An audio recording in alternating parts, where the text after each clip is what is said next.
Bon dimanche matin tout le monde, j'espère que vous allez bien. Bienvenue à l'Église en ligne.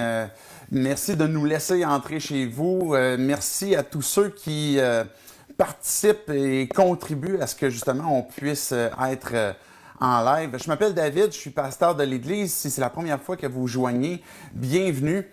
Je suis content de vous accueillir. On a cette matinée où on a justement l'occasion de parler de Jésus, celui qui nous passionne, et aussi le privilège de commencer une nouvelle série ce matin. Dans les dernières semaines, si vous aviez assisté avec les derniers dimanches, ben vous avez vu qu'on s'adapte au fur et à mesure avant qu'on soit confiné à la maison. Ben, on était dans une série qui était Silhouette. On a arrêté cette série-là qu'on a mis du moins sur stand-by. Peut-être qu'on va faire une partie 2 plus tard. Et puis là, on voulait commencer une série qu'on avait appelée Repos. Et puis, finalement, on a eu le privilège de pouvoir embarquer dans un mouvement qui est Ensemble, ce mouvement Ensemble qui nous a conduit quelques dimanches et ultimement jusqu'à dimanche passé, dimanche de Pâques, où il y avait plus de 70 églises réunies pour Pâques. Donc, ça a été vraiment, si vous avez manqué ça, là, vous avez l'archive sur YouTube que vous pouvez aller voir. C'était vraiment génial, là, ce qui avait été fait pour les enfants, tant ce qui a été le discours qui a été donné par pasteur David Potier, et puis aussi les tunes qui étaient avec l'événement. C'était vraiment génial. Donc, ce matin, on commence une nouvelle série, et pour combien de temps? Ben, on va voir comment est-ce que les choses vont évoluer, comment ça va se développer. Et cette série-là, on l'a appelée Expérience. Expérience parce que les Québécois, on est connus même par rapport au reste du Canada, par rapport aux autres provinces, comme étant un peuple qui aime vivre des expériences. On préfère utiliser, par exemple, la façon dont on va utiliser notre argent, on va préférer l'utiliser pour vivre des événements, des expériences, plutôt que bâtir une sécurité. Ça ne voudra pas dire qu'on ne le fait pas non plus, mais on va préférer ça. On aime beaucoup, justement, participer, vivre des choses. On va apprécier des bons repas, des bons vins. On va apprécier des événements comme le festival d'été, comme peu importe. Il y a plusieurs choses comme ça qu'on aime participer, qu'on aime voir.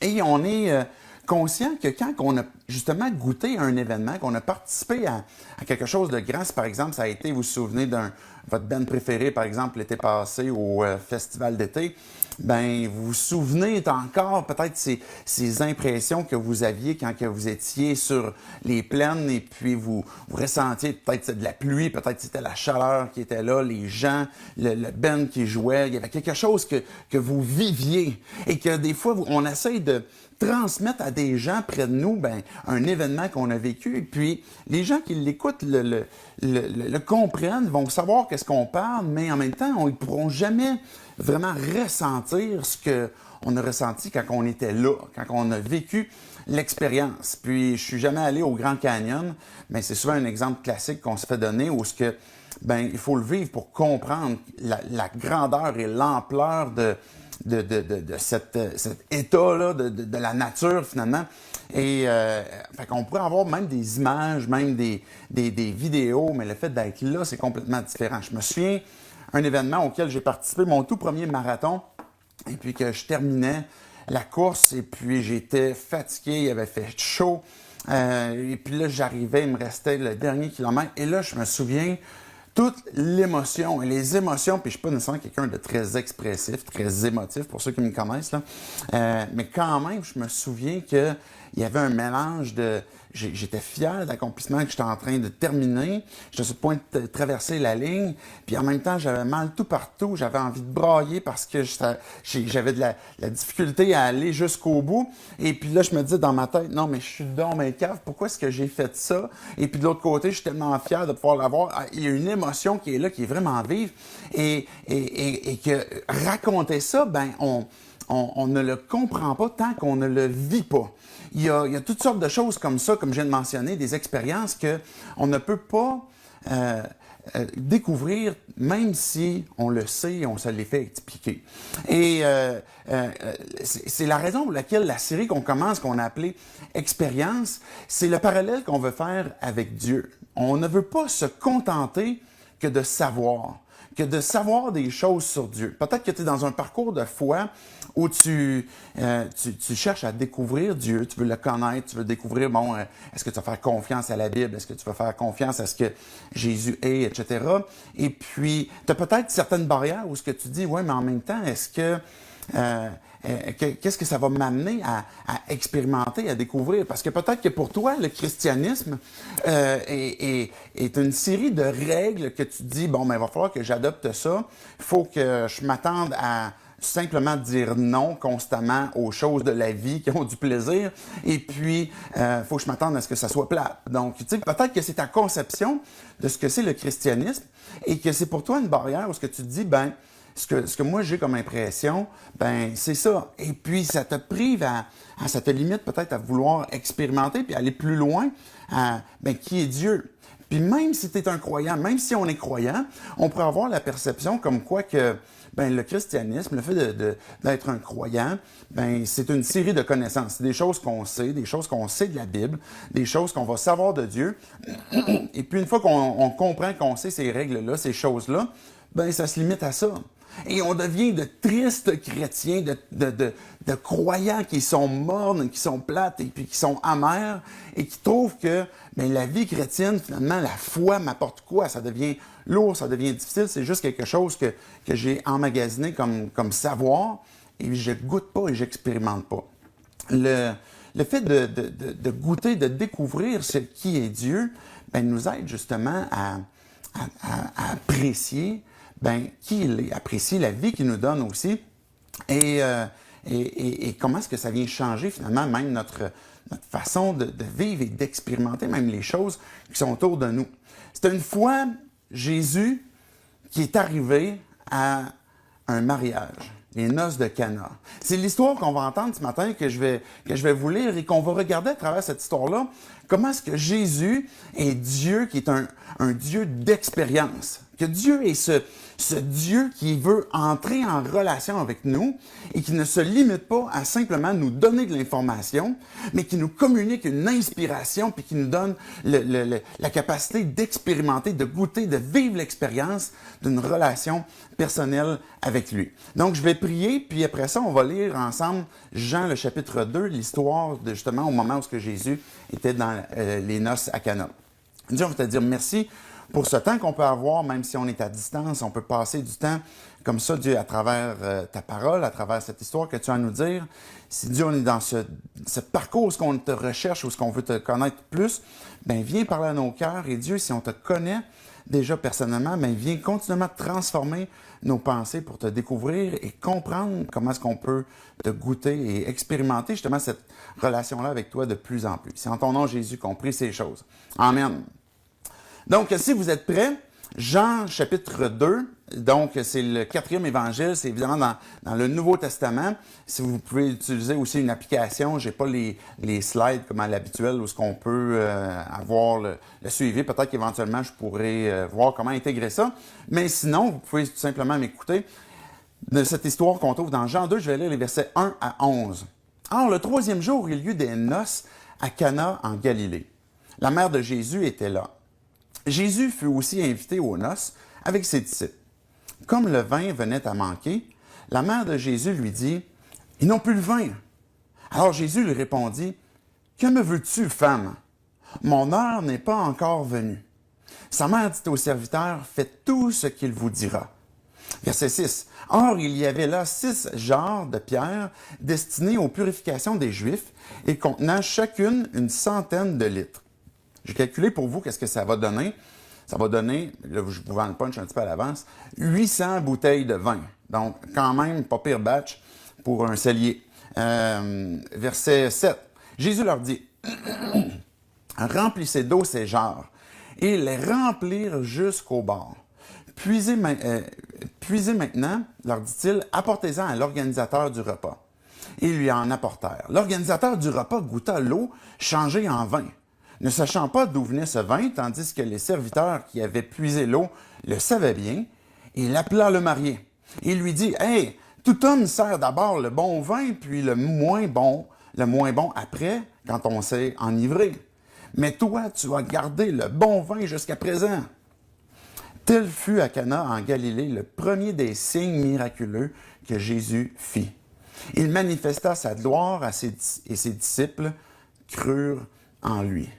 Quelle histoire! Quelle histoire qu'on a au tout début de l'évangile de Jean, où Jésus va changer de l'eau en vin. Imaginez que vous êtes à la place de Jean, vous dites hey, « je vais écrire la biographie de Jésus, je vais raconter qu'est-ce qu'il a fait. » Et là, vous vous souvenez de ça, et la toute première chose que vous écrivez de lui, c'est le miracle où il a changé de l'eau en vin. La question qui peut-être que vous avez, c'est pourquoi Jésus qui est venu pour révéler qui il est, et puis révéler qu'il est le Fils de Dieu, et puis qu'il nous aime, qu'il veut nous racheter, etc., a commencé avec un miracle de changer de l'eau en vin.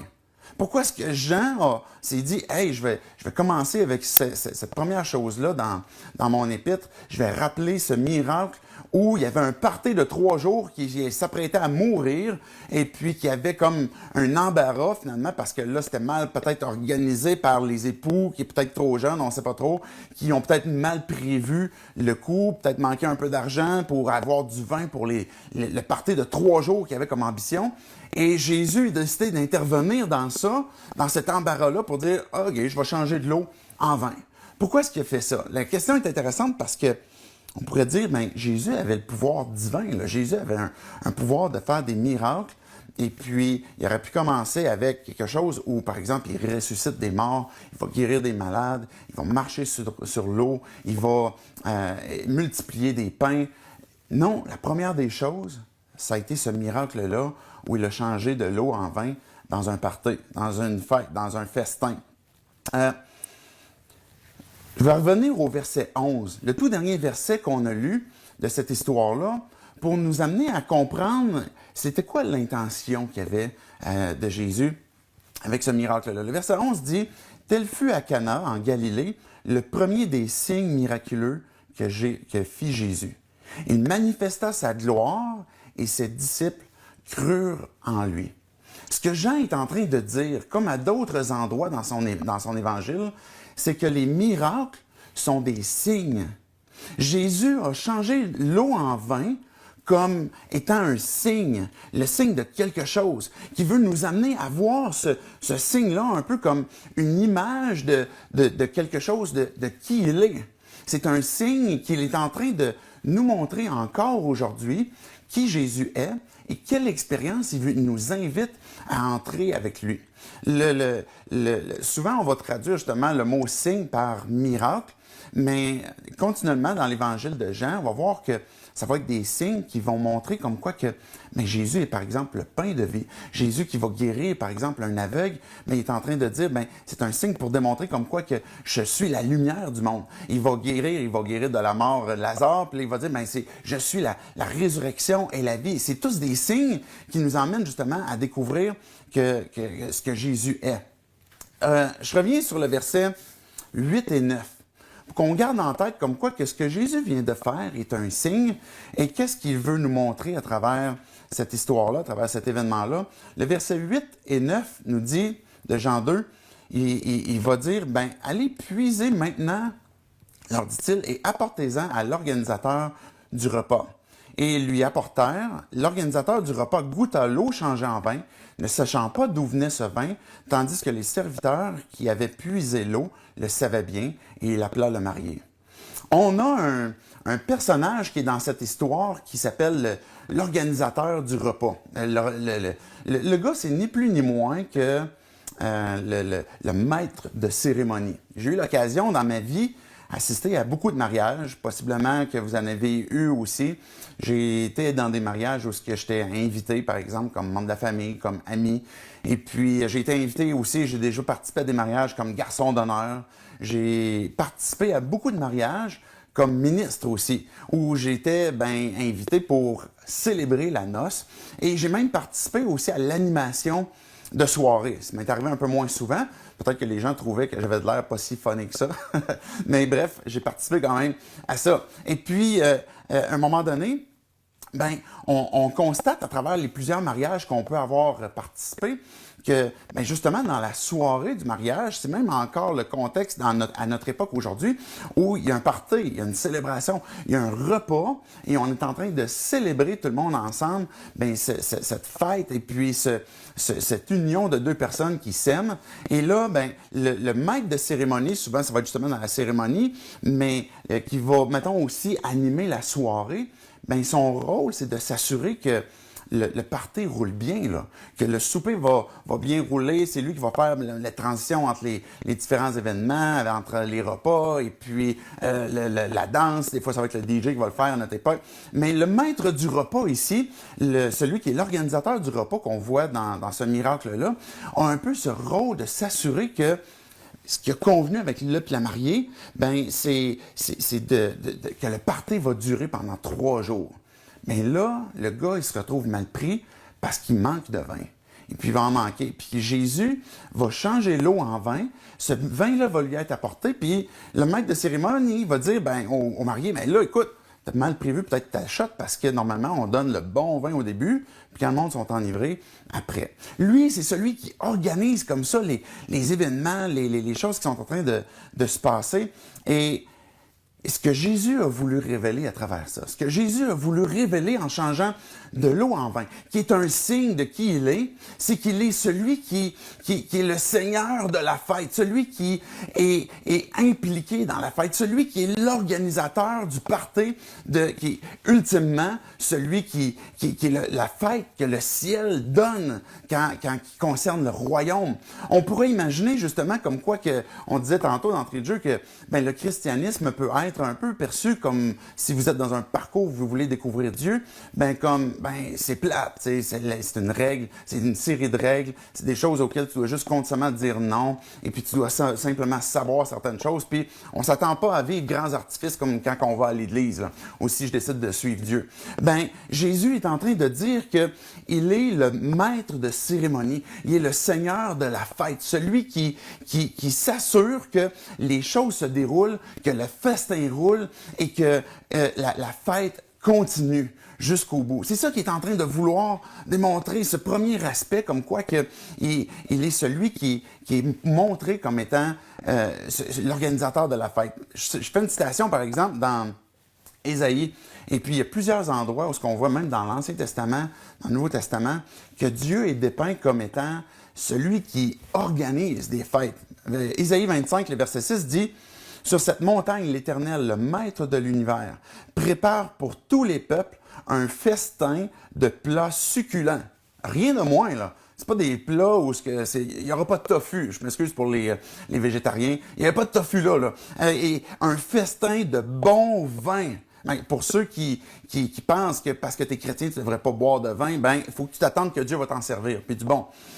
Des plats succulents, pleins de moelle et de bon vin clarifié. Dieu est lui-même le Seigneur du festin.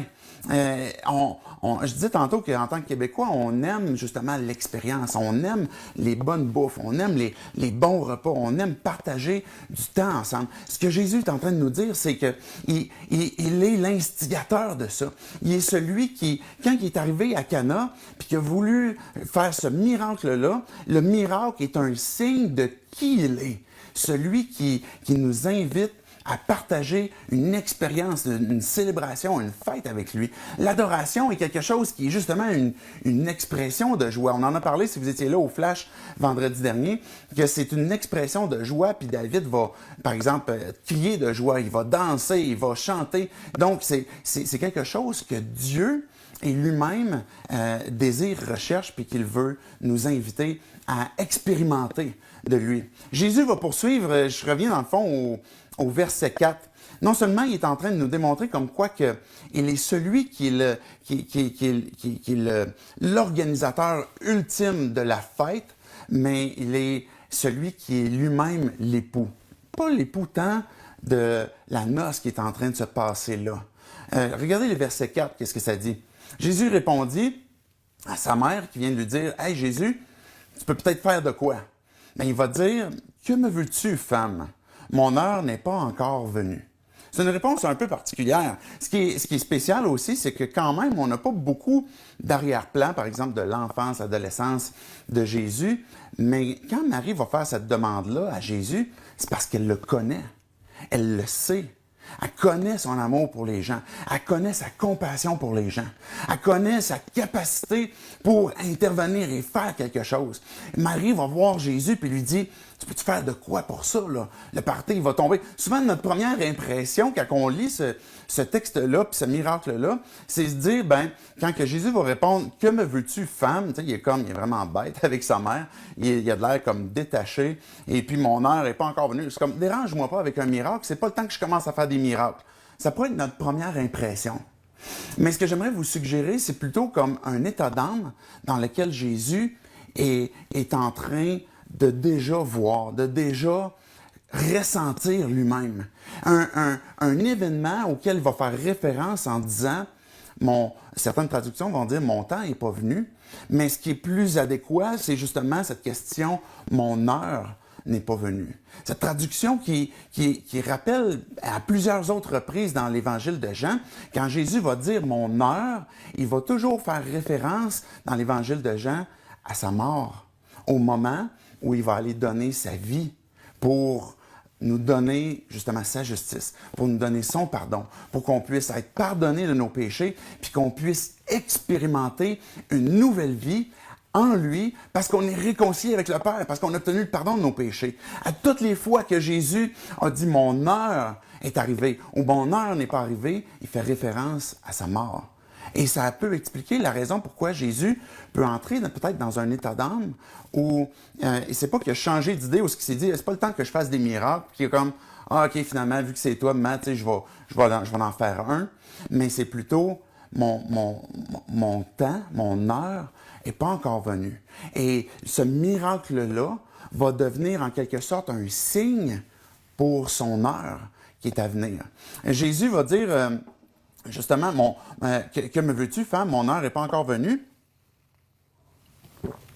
Et il est peut-être en train de penser, comme ce que plusieurs d'entre vous, quand vous assistez à un mariage, si vous êtes célibataire, que vous pensez, c'est à votre futur mariage, à votre future noce. Si vous êtes célibataire, vous êtes en train peut-être de vous assister à une noce, puis vous voyez, puis vous essayez d'imaginer peut-être la personne avec qui vous allez vous marier, peut-être que vous la fréquentez déjà, peut-être que vous vous imaginez à quoi va ressembler votre noce. Vous êtes en train de vous imaginer à ce qui est en train de s'en venir.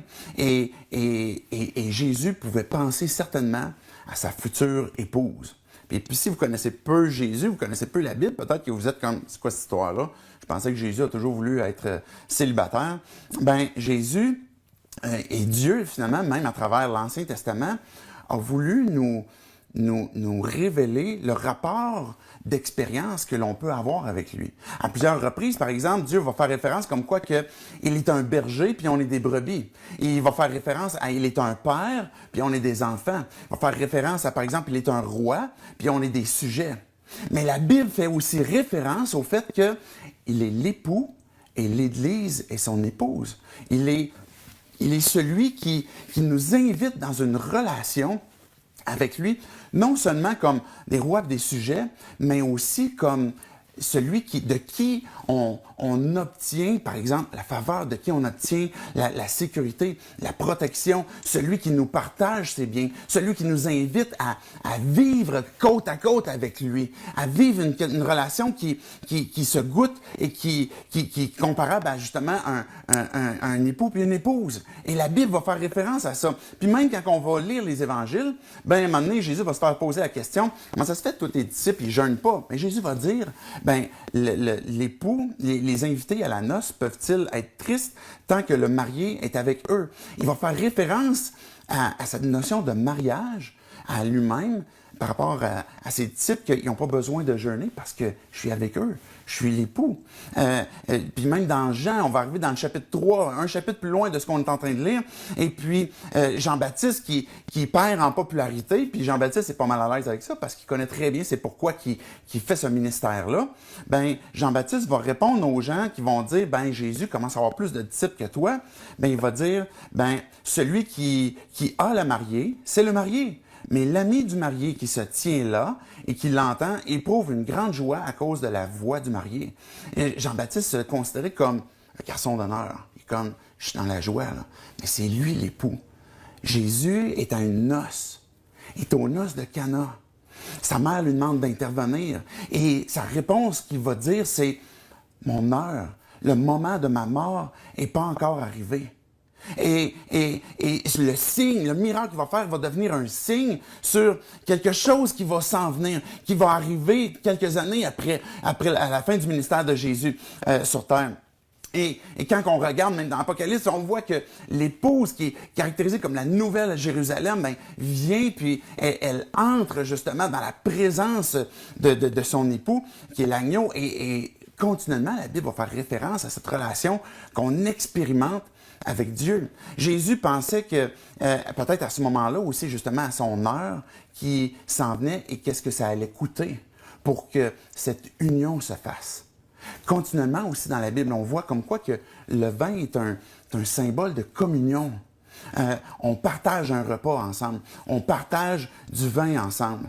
On partage, par exemple, la communion même dans le dernier repas où Jésus a pris la coupe de vin et puis l'a donné à ses disciples. Il a dit, « Ceci est mon sang qui est donné pour vous. » Sans ce sang que Jésus allait donner, on ne pouvait pas entrer en relation avec lui.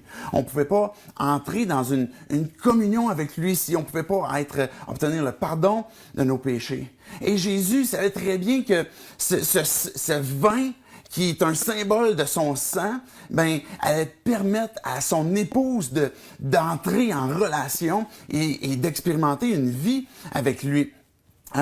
Et justement, à plusieurs autres reprises, ben, Jésus va parler justement de ce vin ou de ce sang qui devait être nécessaire qu'il soit donné. Jésus s'apprête à changer de l'eau en sang. Et c'est pas un hasard. C'est la façon que Jean nous raconte les choses, la façon que Jésus est intervenu. Dans le verset 6, par exemple, je vais revenir au verset 6 de cette histoire de Jean 2. Or, il y avait là 6 jarres de pierre. Je vous disais tantôt qu'il y avait à peu près 100 litres par jarre, il y en avait 6. Donc, en changeant cette eau-là en vin, ça donnait à peu près pour nous aujourd'hui 800 bouteilles de vin, d'excellent vin que ça dit. Mais ces jarres-là, ces récipients-là, servaient à quelque chose de particulier. Le texte dit au verset 6, ils étaient destinés aux purifications des Juifs et contenant chacune une centaine de litres. C'est pas juste des jarres qui sont ordinaires. Elles sont là pour purifier quand que les Juifs s'en vont au temple et qui se préparent justement pour aller à la rencontre de Dieu. Cette purification-là que les Juifs, dans laquelle ils étaient habitués de participer, leur rappelait justement leur péché, qu'on est pécheur puis qu'on peut pas s'approcher de Dieu si on n'a pas été purifié. Et bien qu'il y avait un rituel qui était là de purification, le rituel pointait à une vérité spirituelle, qu'on a besoin que d'être purifié, que d'être pardonné pour pouvoir aller devant Dieu au temple, dans sa présence. Et ce que Jésus s'apprête à faire dans ce signe qui fait référence à sa dernière heure, c'est le sang qu'il va donner, qu'il va offrir pour qu'on puisse être purifié. Parce que là où il y a eu effusion de sang, il y a le pardon des péchés. Et c'est ça que Jésus voulait communiquer. Et c'était impossible qu'on entre dans une expérience personnelle avec Dieu, de juste connaître Dieu comme ça, ici et là peut-être, mais de goûter une relation, une expérience avec Dieu, c'était possible uniquement dans cette alliance, dans ce mariage, dans cette union entre l'époux et l'épouse à cause du sang de Christ. Ça devenait une bénédiction à ce moment-là, qui était une figure justement de cette bénédiction de l'eau changée en vin, comparativement à Moïse, qui était de l'eau changée en sang qui conduisait à la mort. Bien, l'intervention de Jésus nous emmène plutôt à goûter justement la relation, la bénédiction. Et je termine avec le dernier aspect de ce que ce miracle-là nous révèle comme signe. On a vu que Jésus est lui-même le maître de cérémonie, que Jésus est lui-même l'époux. Et finalement, on voit que Jésus nous invite à goûter une expérience qui goûte bon, qui est une sensation, qui est quelque chose qu'on vit, puis qu'on ressent, et qu'on expérimente pour vrai. Et c'est là qu'on a besoin de comprendre et de faire un pas de foi où, mais Dieu, je veux vivre quelque chose d'authentique avec toi. Je veux vivre quelque chose de vrai. Je veux expérimenter. L'organisateur du repas, verset 9, goûta l'eau changée en vin. Ne sachant pas d'où venait ce vin-là, tandis que les serviteurs, eux, ils savaient, ben, il appelle le marié. Et il va lui dire, tout homme sert d'abord le bon vin, puis ensuite, le moins bon après, quand les gens sont enivrés. Le gars, il goûte le vin, puis il dit, mais il est donc un bon ce vin-là. C'est incroyable. Je suis sûr les pains aussi que Jésus avait multipliés étaient vraiment génial. Le vin qui est en train de changer, c'est le meilleur des vins. L'expérience que ce maître de cérémonie, puis que les convives ont pu goûter, est un signe de qui Jésus est, de ce que Dieu est, ce qu'il veut nous faire goûter, et pas du vin cheap, c'est pas du pain qui est rassis ou qui est sec, c'est quelque chose qui est bon et qui goûte bon. Pourquoi est-ce que la Bible caractérise le salut comme souvent il va l'associer au vin? Pourquoi est-ce que la Bible va parler du christianisme comme un festin? Par exemple, quand on va parler du royaume dans les évangiles, ben, on va voir que le royaume est souvent illustré comme un festin, une table. Par exemple, il y avait un homme à un moment donné qui avait besoin que Jésus intervienne pour guérir un serviteur. Fait que là, il a dit, ben, dis seulement une parole, puis mon serviteur va être guéri. Et puis Jésus a dit, ben, j'ai pas vu une aussi grande foi que cet homme-là en Israël. Et puis Jésus poursuit en disant, il va y avoir dans le royaume des gens qui vont venir des quatre coins du monde, puis qui vont venir s'asseoir à table avec Abraham, Isaac et Jacob. C'est quoi l'histoire de s'asseoir à table? C'est l'histoire d'un festin. C'est quelque chose qu'on goûte, qu'on expérimente. Et la Bible caractérise, Jésus caractérise son royaume et l'expérience avec lui comme étant, on va célébrer, on va partager ensemble un festin, on va manger des bonnes choses. Et c'est ça le royaume. C'est ça qu'on peut goûter de Dieu. Et la Bible va constamment pousser justement dans cette direction où ben, une relation avec Dieu implique une expérience personnelle, implique quelque chose qui vient générer en nous des émotions. Et puis Dieu n'est pas étranger de ça, les émotions. Entre dans la joie de ton maître, par exemple, que Jésus dit quand il racontait comment est-ce qu'il va accueillir ceux qui ont placé leur foi en lui. Ben, cette joie de son maître, c'est ce qui caractérise l'ensemble du ciel. Donc, la Bible nous emmène constamment à découvrir que la relation avec Dieu est une expérience qui est bonne, qui se vit, qui se goûte. Pierre lui-même, puis Pierre qui avait été là pour ce miracle-là, il va dire plus tard dans son épître, mais est-ce que si vous avez goûté que Dieu est bon? Donc, c'est possible que de goûter, c'est pas une affaire de, quand je prends la table du Seigneur, puis là, je prends un craquelin qui goûte pas grand-chose, là. Ça n'a rien à voir, mais c'est une expérience qu'on a avec Dieu. Et la Bible va insister sur ce fait-là qu'on n'est pas, on n'est rien de moins que invité justement à expérimenter Dieu, puis à entrer dans une expérience qui est personnelle avec lui. Et puis, Dieu veut nous amener à croire et à savoir des choses qui le concernent. Puis c'est une chose que de dire, OK, moi, je crois que Dieu est bon, je crois que Dieu est fidèle, je crois que Dieu est saint, puis je sais que sa Bible est vraie, puis qu'elle est bonne pour moi. Mais il y a une différence entre savoir ça et le goûter et l'expérimenter. C'est une différence qui est majeure, qui est comme ce qu'on parlait tantôt, d'arriver au bord du canyon, puis de savoir que j'en ai entendu parler, puis je sais c'est quoi, puis être là et le vivre. Quand que je place ma foi en Dieu, parce que je reconnais que j'ai besoin de Dieu pour pouvoir entrer en relation avec lui, parce que je comprends que la vie que j'ai ne concerne pas uniquement une période temporaire sur Terre dans laquelle après je meurs, tout est fini, mais parce qu'il y a un aspect éternel où je vais entrer finalement j'aurai à répondre pour mon éternité de où je vais aller. Et puis quand que finalement j'ai placé ma foi en Dieu, parce que je reconnais comme quoi que mes péchés me séparent de lui puis que je suis réconcilié avec lui, ben je reçois son esprit. Et l'esprit de Dieu qui vit en toi, l'esprit de Dieu qui t'interpelle à placer ta foi en Jésus, ben ce qu'il va créer ou ce qu'il veut créer présentement en toi, c'est t'amener à découvrir, à expérimenter, à goûter, à savoir que les choses qui concernent Dieu, tu peux te délecter dans ton âme. Tu peux les apprécier. Non seulement savoir que Dieu est un rédempteur, mais tu peux expérimenter la liberté, par exemple, du regard des gens sur toi, parce que tu dis, Dieu m'a accepté, Dieu m'a pardonné. Ne plus vivre dans... Je peux savoir que Dieu pardonne et puis que j'ai pu vivre dans la culpabilité, mais je peux arriver à un point d'expérimenter le fait que je relève la tête, je relève les yeux, parce que c'est de là me vient le salut. Puis je ne vivrai pas dans l'abattement constamment, parce que je suis en train d'expérimenter cette vérité dans ma vie. Et c'est ça que l'Esprit vient faire. Ce que l'Esprit vient faire, c'est dynamiser justement ces vérités pour qu'elles puissent être ancrées dans ton âme, que tu puisses les goûter, les expérimenter, puis que tu puisses lever les mains vers Dieu, puis exprimer ta foi, exprimer ta joie, et puis de goûter ces belles et bonnes choses. Quand tu vas méditer la parole, l'Esprit va t'amener à non seulement comprendre et savoir certaines choses, à croire certaines choses, mais il va t'amener à expérimenter justement ces vérités-là dans ta vie, que quand tu vas avoir compris, c'est plus que de connaître, c'est que tu vas comprendre à un point où il y a quelque chose qui, dans mon âme, est en train de se passer. Vous voyez, j'essaie d'expliquer c'est quoi une expérience comparativement à savoir. Et puis, si vous avez goûté justement ce que l'Esprit peut faire justement dans vos cœurs, dans vos âmes, avec des vérités, bien, vous comprenez qu'est-ce que ça peut faire. Sinon, vous pouvez l'imaginer, à voir comment est-ce que Dieu veut vous amener à vivre cette expérience-là avec lui.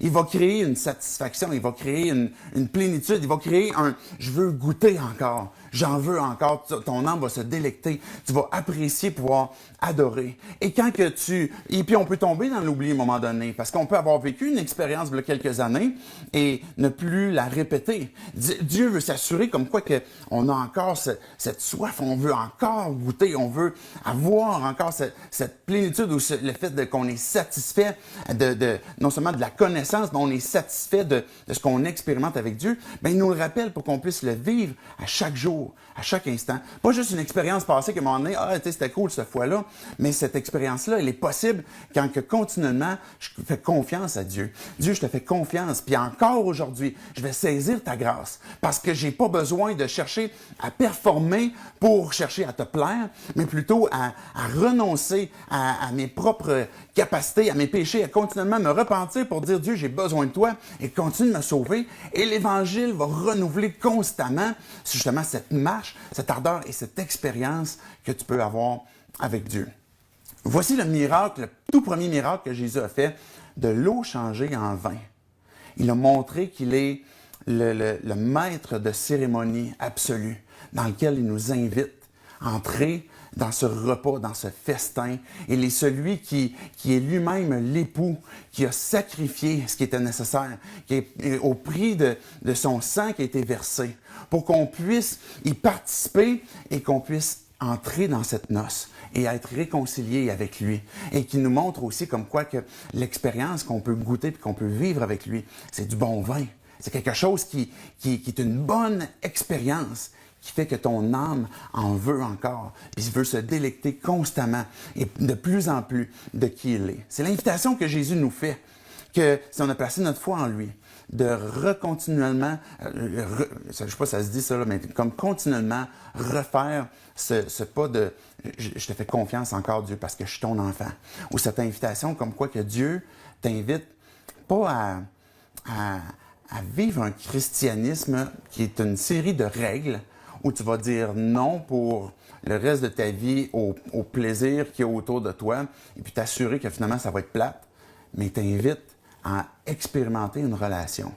Et pour ça, il faut que tu places ta foi en lui, que tu saisisses ce cadeau merveilleux qu'il te donne gratuitement, qui est sa grâce, qui est sa faveur, qui est le pardon qu'il veut te donner, que tu t'abandonnes à lui, puis tu lui dises, Dieu, je demande pardon, j'ai mal agi, je suis pécheur et j'ai besoin que tu sauves mon état d'âme pour que je puisse être réconcilié avec toi, Père, parce que je crois en ton Fils, en Jésus, que tu as donné ta vie pour moi. Et Esprit Saint, viens vivre en moi pour me faire comprendre et expérimenter justement ces vérités que je veux goûter en toi. Je vous souhaite une excellente journée. J'espère que vous avez pu en profiter. Je vais avoir l'occasion de lire vos commentaires plus tard. C'est plus difficile des fois pendant que je parle de vous lire en même temps. Ça prendrait deux cerveaux. peut-être. Et puis aussi, il faut que je fasse le DJ. Donc, je vous envoie les prochaines tunes. Et puis, justement, les prochaines chansons qu'on a sont une occasion de pouvoir répondre à Dieu, de pouvoir écouter ces vérités qui sont mises en musique et puis qui permettent à notre âme de juste pouvoir être portée, célébrer, d'adorer, de répondre à Dieu de vérités qu'on vient d'entendre puis de dire Dieu, je les expérimente. Donc, je vous laisse avec ces prochains chants. Je vous souhaite une excellente journée, comme je vous disais tantôt. Et puis, on se donne rendez-vous au prochain flash lundi, c'est-à-dire demain soir. Bye bye. Salut tout le monde.